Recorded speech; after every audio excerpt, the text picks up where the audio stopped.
J.K. Rowling's Harry Potter and the Chamber of Secrets, Chapter 3, The Burrow. Ron அப்படின்னு அதிர்ச்சி அடைஞ்ச Harry மெதுவா ஊர்ந்து ஜன்னல் கிட்ட போய் அதை மேல் பக்கமா தள்ளி திறந்து விட்டான். அப்பதானே ஜன்னல் வெளியே அடைச்சிருந்த கம்பிகள் வழியா ரான் கிட்ட பேச முடியும். ரான், நீ எப்படி? இது என்னது? இது தான் என்ன பார்த்துக்கிட்டு இருக்கோன்னு முழுசா உணர்ந்த ஹாரி ஆச்சரியத்துல வாய பொளந்தான். வெட்ட வெளியில அந்தரத்துல மிதந்தபடியே பார்க் பண்ணப்பட்டிருந்த ஒரு பழைய டர்க்வாய்ஸ் காரோட பின்சீட்டு ஜன்னல்ல சாஞ்சு தலைய வெளியே நீட்டிக்கிட்டு இருந்தான் ரான். ஃப்ரண்ட் சீட்ஸ்ல ரானோட அண்ணன்களான twin brothers Fred and George Weasley ஹாரிய பார்த்து பல்லு தெரிய சிரிச்சுக்கிட்டு இருந்தானுங்க. ஆல்ரைட் ஹாரி, என்னதான் நடக்குது? நீ ஏன் என் லெட்டர்ஸ் எதுக்குமே பதில் அனுப்பல? 12 தடவைக்கு மேல உன்னை எங்க வீட்டுக்கு வந்து தங்க சொல்லி உனக்கு லெட்டர் அனுப்பிட்டேன். அப்புறம்தான் அப்பா வந்து சொன்னாரு, மக்கிள்ஸ் முன்னாடி மேஜிக்கை யூஸ் பண்ணதுக்காக உனக்கு அஃபிஷியல் வார்னிங் போயிருக்குன்னு. அது நான் இல்லை. ஆனால் அவருக்கு எப்படி தெரியும்? அவர் மினிஸ்ட்ரியில தான் வேலை பார்க்குறாருன்னு சொன்ன ரான். நாம ஸ்கூலுக்கு வெளியே எந்த மந்திரங்களையும் பயன்படுத்தக்கூடாதுன்னு உனக்கு தெரியும் தானே அப்படின்னு கேட்டான்.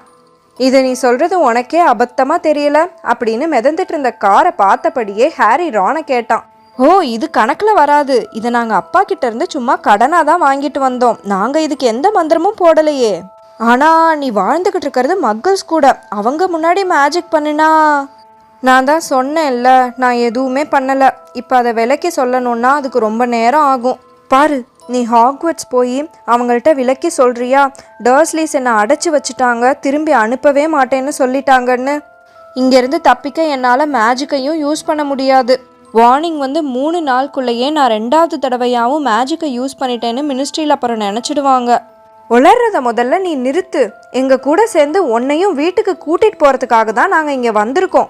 ஆனால் உங்களாலையும் தான் மேஜிக்கை யூஸ் பண்ண முடியாதே.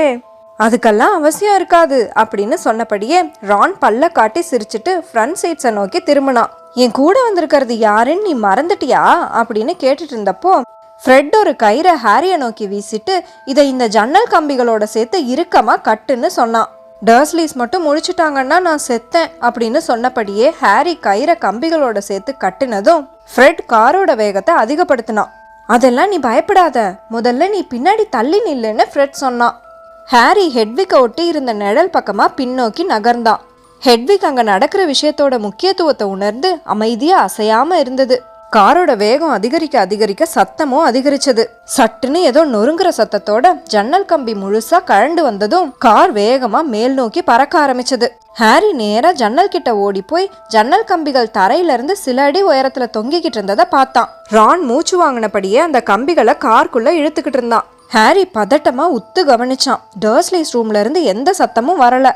ரான் உட்கார்ந்திருந்த பேக் சீட்டுக்கு ஜன்னல் கம்பிகள் வந்து சேர்ந்ததும் ஃப்ரெட் காரை ரிவர்ஸ் எடுத்து ஹாரியோட ஜன்னலை ஒட்டி எவ்வளோ நெருக்கமா போக முடியுமோ அவ்வளோ நெருக்கமா காரை கொண்டு போனான்.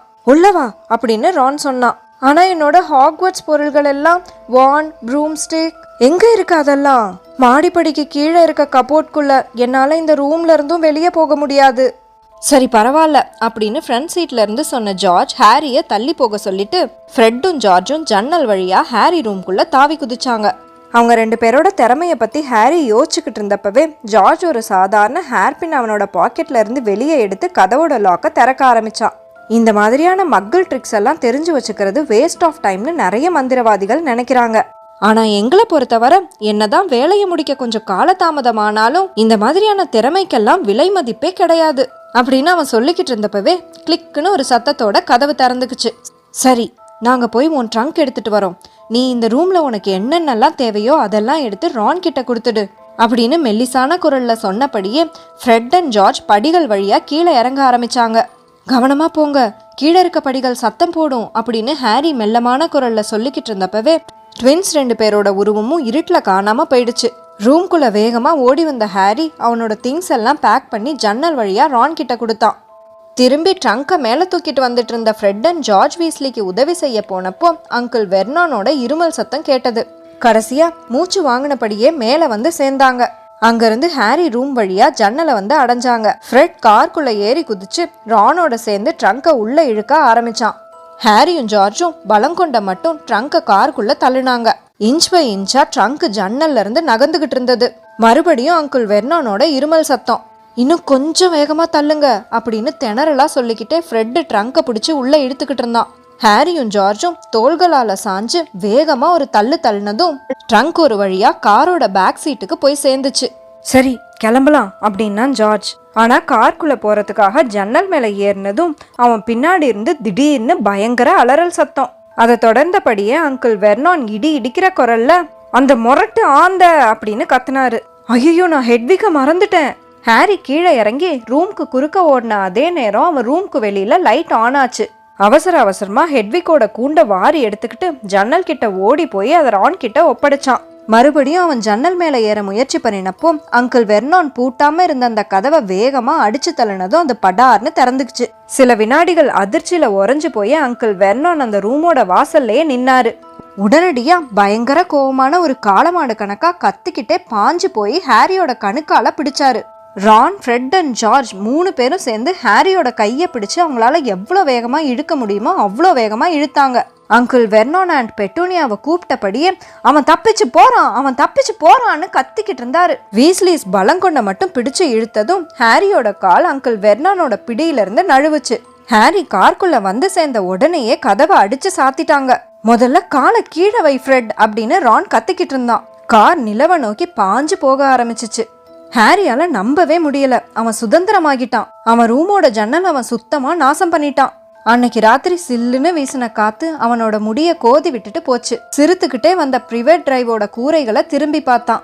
அங்கிள் வெர்னான் அண்ட் பெட்டூனியா, டட்லி 3 பேரும் வாயடைச்சு போய் நின்னுக்கிட்டு இருந்தது ஹாரியோட ஜன்னல் வழியா தெரிஞ்சது. அடுத்த சம்மர்ல பாப்போம் அப்படின்னு ஹாரி கத்துனான். வீஸ்லிஸ் வெடிச்சு செதறி சிரிக்க ஆரம்பிச்சானுங்க. ஹாரியும் கார் பேக் சீட்ல உட்காந்து ஒரு காதுல இருந்து இன்னொரு காது வர பல்லு தெரிய சிரிச்சான். ஹெட்விக்க திறந்து விடு அப்படின்னு ரான் கிட்ட சொன்னான். அவன் நம்மள பின்தொடர்ந்து பறந்து வரட்டும். பல நாளா அவளோட ரெக்கைகளை விரிச்சு பறக்க அவளுக்கு வாய்ப்பே கிடைக்காம போயிடுச்சு. ஜார்ஜ் ரான் கிட்ட ஹேர்பினை கொடுத்ததும் ஹெட்விக் சந்தோஷமா ஜன்னல்ல இருந்து சரிஞ்சு பறந்து அவங்கள பின்தொடர ஆரம்பிச்சது. ஹாரி, அங்க என்னதான் நடந்தது? நீ முதல்ல எல்லா விவரத்தையும் சொல்லு அப்படின்னு ரான் பொறுமை இல்லாம கேட்டான். ஹாரி டாபியை பத்தியும் அது கொடுத்த எச்சரிக்கைய பத்தியும் அந்த வைலட் புட்டிங்கோட பரிதாபமான நிலைமைய பத்தியும் சொன்னான். அவன் சொல்லி முடிச்சதும் அதிர்ச்சியில அங்க ஒரு நீண்ட அமைதி நிலவுச்சு. ரொம்பவே மர்மமா இருக்கு அப்படின்னு அங்க நிலவுன அமைதியை உடைச்சு ஃப்ரெட் பேச தொடங்கினான். ஆமா, நம்பவே முடியல அப்படின்னு சொன்ன ஜார்ஜ். அப்போ இதுக்கெல்லாம் யாரு திட்டம் போட்டிருக்கான்னா அவன் நிச்சயமா சொல்லியிருக்க மாட்டான் இல்லையா அப்படின்னு கேட்டான். அவனால அதெல்லாம் சொல்ல முடியாதுன்னு நினைக்கிறேன் அப்படின்னா ஹாரி. நான் தான் சொன்னேன்ல, ஒவ்வொரு தடவையும் அவன் எதையாவது சொல்ல வர்றப்போ சட்டுன்னு போய் தலைய செவுத்துல மோதிக்க ஆரம்பிச்சிட்டான். ஃப்ரெட்டும் ஜார்ஜும் ஒருத்தங்க பார்த்துக்கிட்டத ஹாரி பார்த்தான். என்ன, அவன் என்கிட்ட பொய் சொன்னான்னு நினைக்கிறீங்களா அப்படின்னு கேட்டான் ஹாரி. பொதுவாகவே ஹவுஸ் ஹெல்ப்ஸ் கிட்ட சக்தி வாய்ந்த மந்திரங்கள்லாம் இருக்கும். ஆனா தங்களோட மாஸ்டர்ஸோட அனுமதி இல்லாம அந்த சக்திகளை அதுங்க உபயோகிக்காது. நான் என்ன நினைக்கிறேன்னா, நீ ஹாக்வர்ட்ஸ்க்கு திரும்பி வரதை தடுக்கிறதுக்காக தான் யாரோ டாபியை அனுப்பியிருக்கணும். யாரும் விளையாட்டா பண்ணாங்களோ என்னவோ. உன் மேல யாருக்கு அவ்வளோ வெறுப்பு இருக்கும்னு உன்னால எதுவும் யோசிக்க முடியுதா? ஆமா அப்படின்னு ஹாரியும் ரானும் சட்டுன்னு சேர்ந்தபடி சொன்னாங்க. டிராக்கோ மால்ஃபாய் அப்படின்னு சொன்ன ஹாரி, அவனுக்கு தான் என்னை சுத்தமா பிடிக்காது. டிராக்கோ மால்ஃபாயா அப்படின்னு கேட்ட ஜார்ஜ் திரும்பி பார்த்து, லூசியஸ் மால்ஃபாயோட பையன் கிடையாதுல்ல அப்படின்னா. அப்படியா தான் இருக்கணும், ஏன்னா இது ஒன்றும் ரொம்ப சகஜமான பேர் இல்லைல்ல. ஏன் கேட்குற அப்படின்னா ஹாரி. அப்பா அவரை பற்றி பேசி காதில் வாங்கியிருக்கேன்னு சொன்ன ஜார்ஜ், அவர் யூனோஹூவோட மிகப்பெரிய ஆதரவாளர்னு சொன்னான். ஆனால் யூனோஹூ மறைஞ்சு போனதுக்கு அப்புறமா லூசியஸ் மால்ஃபாய் எனக்கும் அவருக்கும் எந்த சம்பந்தமுமே இல்லைன்னு சொன்னார். ஆனால் அப்பா என்ன நினைக்கிறாருன்னா, அவர் யூனோஹூவுக்கு ரொம்பவே விசுவாசமாக இருந்த நெருங்கின வட்டாரத்தை சேர்ந்தவர்னு. மால்ஃபாயோட குடும்பத்தை பற்றி ஹாரி ஏற்கனவே இந்த மாதிரியான வதந்திகள் எல்லாம் கேள்விப்பட்டதால இப்போ ஃப்ரெட் சொன்ன விஷயத்தை கேட்டு ஹாரிக்கு பெரிய வியப்பு ஒன்றும் வரல. டிராக்கோ மால்ஃபாய் கூட ஒப்பிட்டா டட்லியே ரொம்ப பாசமான அறிவுள்ள நல்ல பையன்னு தோணும். மால்ஃபாய்ஸ் கிட்ட ஹவுஸ் ஹெல்ப்லாம் இருக்குன்ற விஷயம் எனக்கு தெரியாம போயிடுச்சு அப்படின்னா ஹாரி. யார் அதுங்களோட உரிமையாளராக இருந்தாலும் அவங்க நிச்சயமா ரொம்ப வசதியான பழம்பெரும் விசார்டிங் ஃபேமிலியாக தான் இருக்கணும் அப்படின்னா ஃப்ரெட்.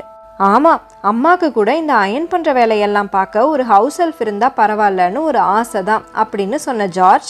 ஆனால் எங்கள் வீட்டில் இருக்கிறதெல்லாம் கிழட்டு ஆவிகளும் தோட்டம் ஃபுல்லாக இருக்கக்கூடிய குள்ளமான உயிரினங்களான நோம்ஸும் தான்.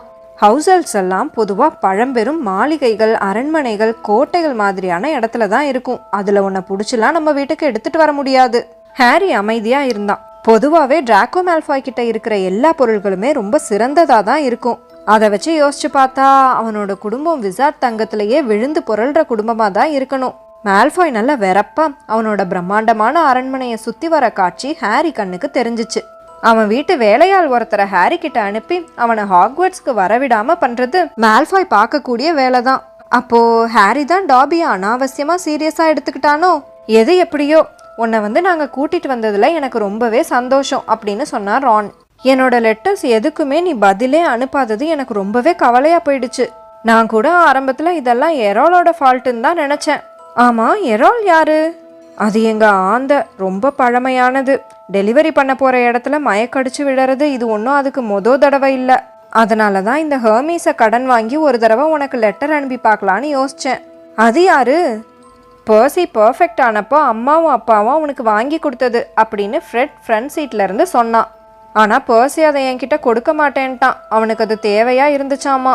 இந்த பர்சி இந்த சம்மர் ஃபுல்லாகவே ரொம்ப வினோதமாக தான் நடந்துக்கிட்டான்ல அப்படின்னு ஜார்ஜ் புருவத்தை சுழிச்சபடி சொன்னான். அது மட்டும் இல்லாமல் கதவை சாத்திக்கிட்டு ரூம்குள்ளேயே இருக்கான். ஏகப்பட்ட லெட்டர்ஸ் வேற யாருக்கோ அனுப்பிக்கிட்டே இருக்கான். நான் என்ன நினைக்கிறேன்னா, ஒரு பர்ஃபெக்ட் பேட்சை அத்தனை தடவை போட்டால் பாலிஷ் பண்ணுவான். ஃப்ரெட், நீ மேற்கு பக்கம் ரொம்ப தூரம் போயிட்ட அப்படின்னு டேஷ்போர்டில் இருந்த காம்பஸை காமிச்சு ஜார்ஜ் சொன்னான். உடனடியாக ஃப்ரெட் ஸ்டீரிங் வீலை திருப்பினான். அப்போது நீங்கள் கார் எடுத்துகிட்டு வந்தது உங்கள் அப்பாவுக்கு தெரியுமா அப்படின்னு பதிலை யூகிச்சபடியே ஹாரி கேட்டான். தெரியாது, இன்னைக்கு நைட் அவர் வேலைக்கு போக வேண்டி இருந்தது. அநேகமாக நாங்கள் இதை எடுத்துக்கிட்டு பறந்து போனது அம்மா கண்ணில் பற்றாமல் கராஜில் திரும்ப கொண்டு போய் வச்சிடுவோன்னு நம்புகிறேன். அப்பா மினிஸ்ட்ரி ஆஃப் மேஜிக்கில் என்ன வேலை பார்க்குறாரு?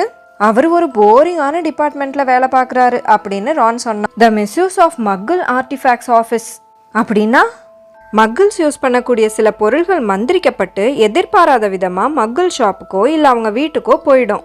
அப்படிதான் போன வருஷம் யாரோ ஒரு வயசான விட்ச் இறந்து போயிட்டாங்க. அவங்களோட டீ செட் ஒரு ஆன்டிக் ஷாப்புக்கு விற்கப்பட்டுருச்சு. அதை விலை கொடுத்து வாங்கி தன்னோட வீட்டுக்கு எடுத்துட்டு போன ஒரு மக்கிள் விமென் தன்னோட ஃப்ரெண்ட்ஸுக்கு அதில் டீ போட்டு தந்தது தான். அப்பா ஆரம்பிச்ச பிரச்சனை. அப்பா வாரக்கணக்கா ஓவர் டைம் பார்த்துட்டு இருக்காரு. அப்படி என்ன நடந்துச்சு? டீ பாட்ல கொதிக்க கொதிக்க இருந்த டீ எல்லா இடமும் தெரிச்சு செதற ஆரம்பிச்சிடுச்சு. அந்த செட்டில் இருந்த ஒரு சுகர் பாட்டில் வேற ஒரு ஆளோட மூக்குல இறுக்கமா ஒட்டிக்கிட்டு அவர் என்ன பண்றதுன்னே தெரியாம கடைசியா ஹாஸ்பிட்டல் போய் அட்மிட் ஆயிட்டாரு. அப்பாக்கு தலைய பிச்சுக்கிற மாதிரி ஆயிடுச்சு. அப்பாவும் பர்கின்ஸ்னு இன்னும் ஒரு வயசான மந்திரவாதி மட்டும்தான் அவங்க ஆபீஸ்ல. மெமரி சாம்ஸ் மந்திரங்கள்லாம் போட்டு யாருக்கும் தெரிஞ்சிடாம இந்த விஷயங்கள் எல்லாம் பூசி மொழுகிறது தான் அவங்களோட வேலை. ஆனா இந்த காரு உங்க அப்பா கிட்ட எப்படி? ஃப்ரெட்டு சத்தம் போட்டு சிரிச்சுட்டு, அப்பாக்கு மக்கிள்ஸ் பொருள்கள் மேல அலாதியான விருப்பம். எங்க ஷெட்டு ஃபுல்லா மக்கிள் ஸ்டப்ஸ் தான். மந்திர மாயாஜாலங்கள் நீக்கப்பட்ட பொருள்களை மறுபடியும் இங்க கொண்டு வந்து பழைய மாதிரியே மந்திரம் போட்டு வச்சிடுவாரு. ஒருவேளை எங்க வீட்டுக்கு யாராவது ரெய்டு வந்தாங்கன்னா அப்பாவை ஸ்ட்ரைட்டா அரெஸ்ட் பண்ணி கூட்டிட்டு போயிடுவாங்க. இதனாலேயே அம்மா அடிக்கடி கடுப்பாவாங்க. மெயின் ரோடு வந்துடுச்சு அப்படின்னு ஜார்ஜ் வெளியே எட்டி பார்த்தபடியே சொன்னான். இன்னும் 10 நிமிஷத்துல நம்ம போய் சேர்ந்துடுவோம். நல்ல வேளை இப்பதான் வெளிச்சம் வருது. ரொம்ப அற்புதமான ஒரு இளஞ்சிவப்பு நிறம் கீழ்வானத்துல பிரகாசிச்சதை பார்க்க முடிஞ்சது. கார் கீழ் நோக்கி பறந்து போச்சு. அடர்த்தியான மரங்களும் வயல்வெளிகளும் ஹாரி கண்ணுக்கு தென்பட்டது. ஆட்டரி செயின்ட் கேட்ச்போல், அதுதான் இந்த கிராமத்தோட பேரு. நாங்க இந்த கிராமத்துல இருந்து கொஞ்சம் தள்ளி வசிக்கிறோம். கார் கீழே கீழே பறந்துகிட்டு இருந்தது. மரங்களுக்கு இடையில செந்நிற சூரிய கதிர்கள் ஒளிர்ந்தது. நாம தரையிறங்க போறோம் அப்படின்னு ஃப்ரெட் சொன்னதும் சட்டுன்னு கீழே மோதி